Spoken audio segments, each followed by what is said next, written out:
श्रोता प्रेमियों, मैं राम सागर शास्त्री आप लोगों के समक्ष रखने जा रहा हूं एक प्रसंग, सुक के पूर्व जन्म की कथा।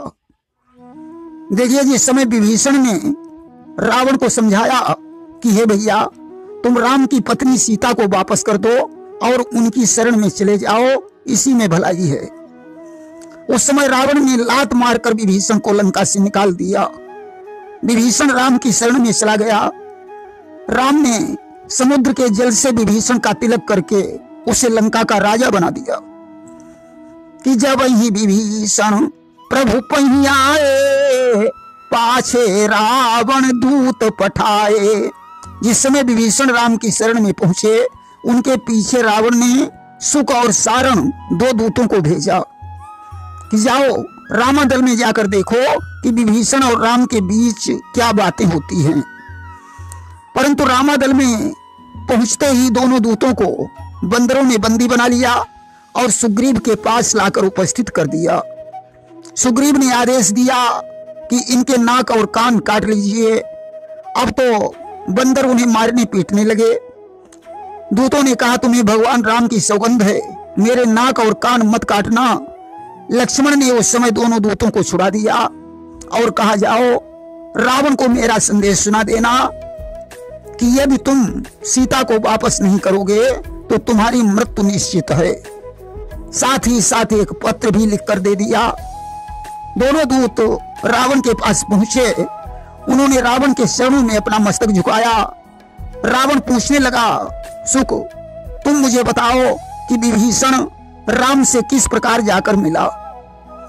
सुक ने कहा, महाराज, जिस समय तुम्हारा भाई विभीषण राम से जाकर मिला, राम ने तुरंत ही उसका राज तिलक कर दिया कि मिला जाई जब अनुज तुम्हारा, और तुरंत ही राम तिलक ते ही सारा।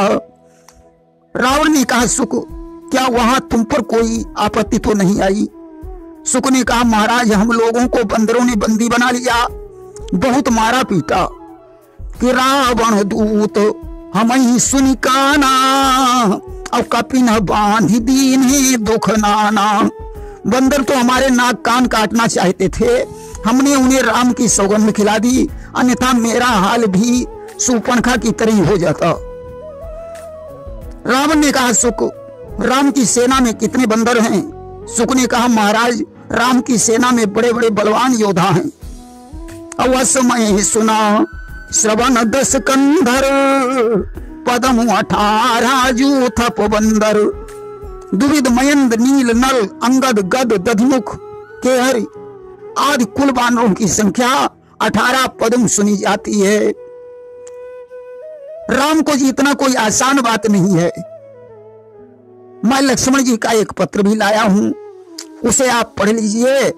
रावण ने बाएं हाथ से उस पत्र को पकड़ा और मंत्री से बोला, पत्र पढ़कर सुनाइए, जिसमें लिखा था कि अगर तुम सीता जी को वापस नहीं करते हो तो तुम्हारी मृत्यु निश्चित है। पत्र सुनकर रावण हंसने लगा। सुक ने कहा, महाराज, हंसने की बात नहीं है कि राम एव परात्मानम भक्ति भावेन सर्वदा, सीताम समर्प रामाय तत्पादानुचरो भव। आप भक्ति भाव से परमात्मा राम का आश्रय लीजिए, उनकी सीता उन्हें वापस करके उनके शरण कमलों की सेवा कीजिए, यही श्रेष्ठ है। कि जनक सुता रघुनाथ ही दीजे, और इतना कहा मोर प्रभु कीजे।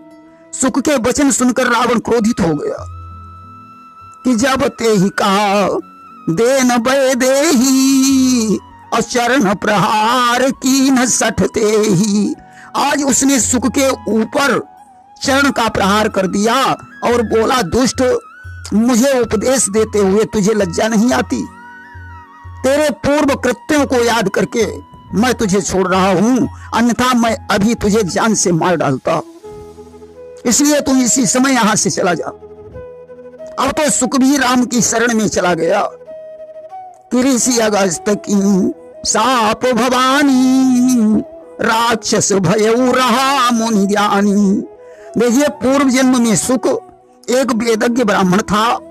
जो देवताओं की बुद्धि, देवताओं की वृद्धि और दैत्यों के नाश के लिए लगातार बड़े बड़े यज्ञ करता था। इसलिए राक्षस इसके विरोधी हो गए। वज्रदंष्ट नाम का एक राक्षस इसे बर्बाद करने के लिए मौका ढूंढने लगा। एक दिन की बात है, मुनिवर सुक के आश्रम पर महर्षि अगस्त जी का आगमन हुआ। सुक ने अगस्त जी का 16 प्रकार से पूजन किया और भोजन करने के लिए निमंत्रित किया। अगस्त जी ने कहा, विप्रदेव, मैं स्नान करने के बाद भोजन करूंगा। अस्तु वे नदी में स्नान करने के लिए चले गए। वज्रदंष्ट ने मौका पाकर अगस्त का रूप बनाया और सुक के पास पहुंचा। उसने कहा, विप्रदेव, मुझे मांस युक्त भोजन खिलाइए, क्योंकि मैंने बहुत दिनों से बकरे का मांस नहीं खाया है। सुक ने कहा, कोई बात नहीं, जैसी आपकी आज्ञा, मैं मांस युक्त भोजन की व्यवस्था करूंगा। दंष्ट वक्र वहां से चला गया। सुक ने आमिष भोज की व्यवस्था कर दी। जब दंष्ट वक्र ने अगस्त ऋषि को आते हुए देखा तो इसने सुक की पत्नी को मूर्छित करके उसका रूप धारण कर लिया। अगस्त जी को बैठाकर नाना प्रकार का मांस परोसा और अंतर ध्यान हो गया। अब तो ज्यों अगस्त जी ने थाली में मांस का भोजन देखा, उनके क्रोध की सीमा नहीं रही। उन्होंने कहा, अरे दुष्ट, तू मुझे मांस खिलाकर भ्रष्ट करना चाहता है, मैं तुझे श्राप देता हूं, तू राक्षस हो जा। ऋषि अगस्त तब दीनो श्रापा और राक्षस हो आपने ही पापा। अब तो सुक अगस्त के चरणों पर गिर गया। उसने कहा, मुनिवर, मांस के भोजन हेतु आपने ही मुझे आदेश दिया था, इसमें हमारा क्या दोष है जो आप मुझे श्राप दे रहे हैं। अब तो अगस्त जी चक्कर में पड़ गए। और तब अगस्त देखो धरि ध्याना और दोषी कौन मरम सब जाना।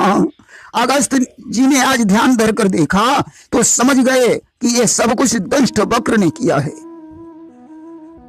उन्होंने कहा, ब्राह्मण, तुम्हारे अपकार का कारण दंष्ट वक्र है। अब मेरा श्राप तो नष्ट नहीं हो सकता है, तुम्हें राक्षस तो बनना ही पड़ेगा। अस्तु राक्षस बनकर तुम रावण की तब तक सहायता करना जब तक भगवान राम सेना सहित लंका के निकट तक नहीं पहुंचते। रावण तुम्हें दूत बनाकर राम के पास भेजेगा। वहां से वापस लौटकर तुम रावण को तत्व ज्ञान का उपदेश देना। रावण तुम्हें लंका से निकाल देगा। तब तुम भगवान राम की शरण में चले जाना। उनका दर्शन करके तुम श्राप मुक्त हो जाओगे। अस्तु आज सुक भगवान राम की शरण में पहुंचा और वंदे राम पद बार ही बारा मुनि निज आश्रम कहूं पहुधारा। उसने बार बार राम के चरणों की वंदना की और राक्षस से मुनि बनकर भगवान को प्रणाम करके अपने आश्रम को चला गया। प्रेम से बोलिए वृंदावन बिहारी लाल की जय।